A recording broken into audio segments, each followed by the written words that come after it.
Olá, meus queridos alunos do primeiro ano de Biologia da Escola Paulo Dantas. Aqui é o professor Odilon e a gente vai começar a nossa aula de Biologia de hoje. Vamos lá, professor, o que é que a gente vai estudar? Bem, a gente vai continuar falando sobre a composição química dos seres vivos. Acho que vocês devem lembrar que na semana passada a gente viu sobre os compostos inorgânicos, né? Principalmente, que são os dois grupos, né? A água e os sais minerais. A gente falou sobre eles, falou sobre a importância deles, a importância para a saúde, onde encontrá-los, né? Vocês devem lembrar que eu coloquei esse slide também a semana passada, estou colocando essa semana novamente, apenas para a gente dar uma relembrada, né? As células possuem composição química característica, possuem ácidos nucleicos, que são ácidos nucleicos, o DNA, né, e o RNA. Proteínas, que são as estruturazinhas que formam, não é, as células, são os componentes estruturais, né? Como eu falei na aula passada, assim como você precisa de tijolos para poder construir uma casa de alvenaria, você vai precisar de proteínas para poder construir suas células.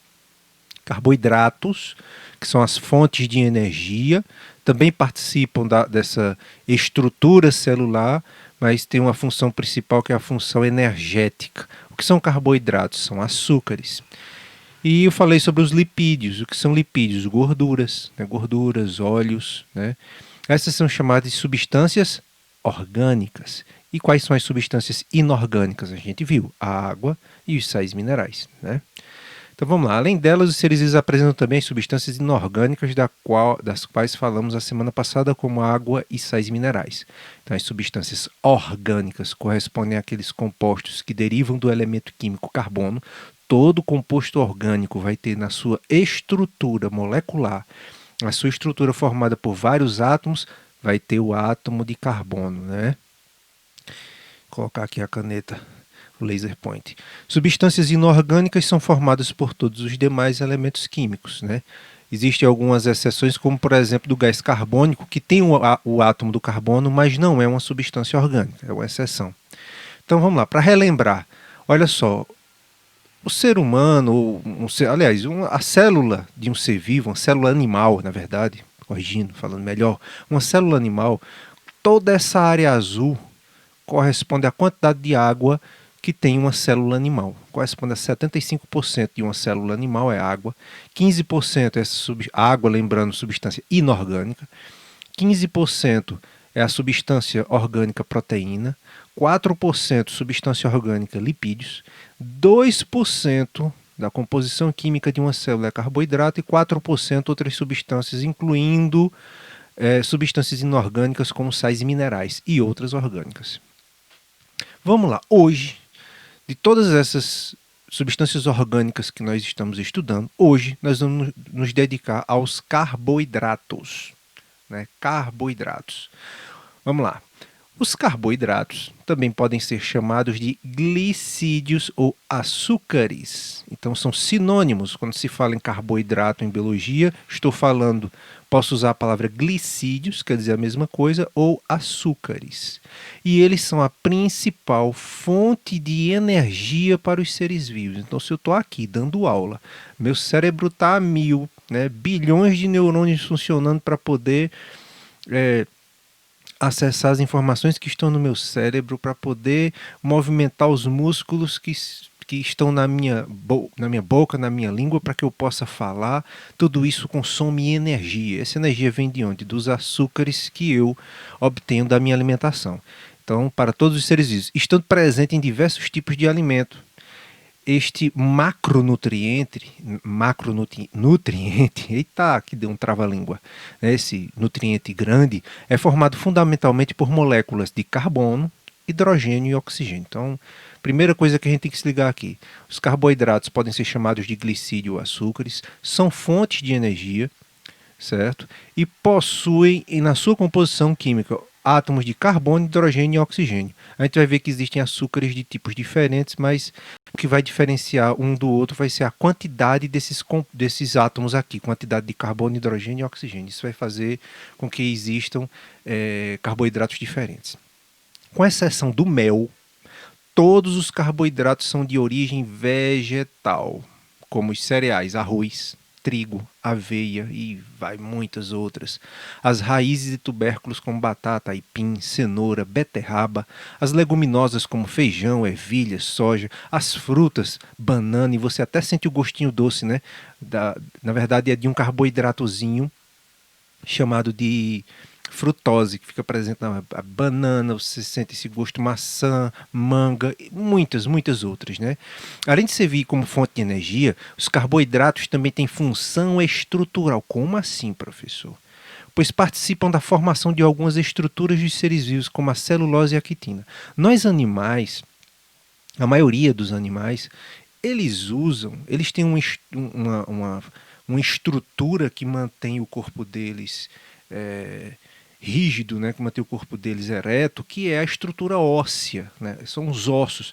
Mas vocês já perceberam que os insetos são invertebrados, eles não têm ossos, mas eles precisam de uma estrutura dura, né, no corpo deles, que mantenha eles organizados, né? Senão eles iam ser uma massa mole que não ia conseguir, né, se movimentar, não ia ter proteção. Então veja só, é como que se nós temos essa questão estrutural dentro da gente, é interno, são os ossos. No caso dos insetos é externo, eles têm aquela estrutura externa rígida. Aquilo ali é composto por um carboidrato chamado quitina. Olha só. Plantas, árvores também não têm ossos. E como é que elas conseguem se manter, né, rígidas, duras, né, conseguem se manter daquela forma? Porque suas células possuem uma parede constituída por um carboidrato complexo chamado celulose, que dá a rigidez à planta. Então percebam, os carboidratos, eu falei no slide passado, tem a função energética de fornecer energia aos seres vivos. Mas também os carboidratos, para alguns seres vivos, têm função estrutural, porque dá a eles a sustentação da estrutura do corpo deles. É o caso das plantas, já que não tem ossos, eles vão ter a celulose que dá a estrutura rígida da planta. E os insetos, que também são invertebrados e não têm ossos, eles vão ter a quitina, que é aquela estruturazinha que fica por fora dos insetos. É uma estrutura, né, de sustentação externa. Você está dando para entender, né? Além disso, os carboidratos também participam da estrutura, tanto do DNA como do RNA, né? A gente vai ver lá as bases pentose, né, que vão formar, são açúcares que formam também, né, além do fosfato, né, que vai formar lá o nucleotídeo. A gente não vai estudar isso hoje, não. Além de servir como fonte de energia, como eu já falei, quem serve de fonte de energia? Os carboidratos, né? Os carboidratos também têm função estrutural, como acabei de falar, pois participam da formação de algumas estruturas celulosa, como celulose quitina. Está repetindo aqui, né? Então veja só para recapitular, olha só, o rapaz aqui correndo, ele está gastando energia. Então, de onde é que ele está tirando essa energia? Dos alimentos. Mas tem alguma coisa química no alimento que dá essa energia? Sim, os açúcares, os carboidratos, os glicídios, né? Mas eu falei também que ele tem função estrutural, sim, nos insetos e nas plantas. Nos insetos, está vendo essa estrutura brilhosa, ela é bastante rígida. É como que se, entre aspas, né, os ossos dos insetos, inseto não tem osso, lembrando, fosse do lado de fora, né? Não é osso, isso aqui é quitina, né? É um material resistente que dá a eles essa resistência e consegue manter a estrutura do organismo deles, né? E aqui também a celulose que mantém a rigidez da planta, né? A estrutura da planta. Entenderam isso, né? Então, quais são as duas funções principais dos carboidratos? A função energética e a função estrutural. Função energética para todos os seres vivos e função estrutural para os insetos e os vegetais. Vamos lá, tipos de carboidratos, vamos lá. Os carboidratos podem ser classificados em três grupos. Os monossacarídeos. A gente vai entender os monossacarídeos como açúcares simples, pequenos. Disacarídeos, a gente vai entender que é um carboidrato um pouquinho mais complexo, formado por dois monossacarídeos. Di quer dizer dois, de dois. E polissacarídeos são aqueles que são formados por mais de dois monossacarídeos. Alguns chegam a ter milhares de monossacarídeos. Eita, trava-língua. Vamos lá, vamos falar sobre os monossacarídeos, que são os açúcares muito simples. São açúcares muito simples e seus principais representantes são a glicose glicose, muito conhecida, né? Tem gente que fica olhando a quantidade de glicose no sangue através de um aparelhozinho, o excesso dela no sangue, né? Pode causar sérios problemas, né? A gente chama até de diabetes, né? A doença do excesso causa esse excesso de glicose, né? Fabricada pelos vegetais durante a fotossíntese, que é o processo em que as plantas pegam a luz do sol, o gás carbônico do ar, a água que pega pelas raízes lá do solo e consegue produzir seu próprio alimento, que é a glicose. Também tem a frutose, né? A frutose é encontrada também no mel, né? E a galactose presente no óleo. Três tipos de açúcares simples: glicose, frutose e galactose. Glicose é fabricada pelos vegetais no processo de fotossíntese. Frutose é encontrada no mel, também é encontrada em muitos vegetais, certo? E a galactose, que é um monossacarídeo presente também no leite. Então, os monossacarídeos são solúveis em água, né? Conseguem se dissolver na água. Vamos lá. Suas moléculas possuem de 3 a 7 átomos de carbono. Nossa, professor, e essa molécula é pequena com tantos átomos? A gente vai ver que existem moléculas muito maiores. Glicose e frutose, chamados de hexoses, hexa de 6, por apresentarem 6 átomos de carbono em sua molécula. Está aqui. Olhe, memorize essa formulazinha. Ela é muito usada na biologia porque essa é a molécula do açúcar da glicose, C6H12O6. E no DNA, né?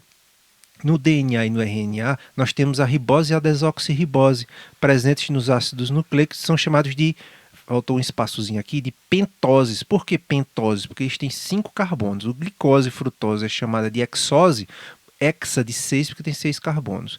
A ribose e a desoxirribose presentes nos ácidos nucleicos, que é o DNA e o RNA, tem 5 carbonos, por isso chamado de pentose, penta de 5. Né? O Brasil foi pentacampeão, né? Quer ser hexacampeão de 6, já foi 5, tenta associar aí.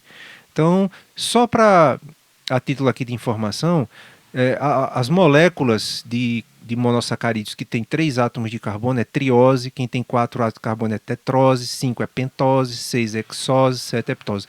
Isso aqui eu não vou cobrar de vocês não, é só a título de informação mesmo para quem... Olha só, algumas moléculas com seus átomos da glicose, da frutose, da manose, eu acho que deve ser maltose, não é manose mesmo, da lactose. Essas moléculas, elas são pequenas. Tudo isso é pequeno, a gente vai ver que existem moléculas maiores. Bem, pessoal, por hoje é só. Na próxima aula a gente vai ver, dar uma revisadazinha rápida sobre a questão dos carboidratos, que são chamados também de glicídios, e a gente vai ver sobre os disacarídeos e os polissacarídeos. Espero que vocês tenham gostado. Sei que está difícil essa quarentena, mas vamos ter força, vamos ter fé que a gente logo está saindo dessa. Um abraço para vocês, que Deus abençoe vocês. Tchau.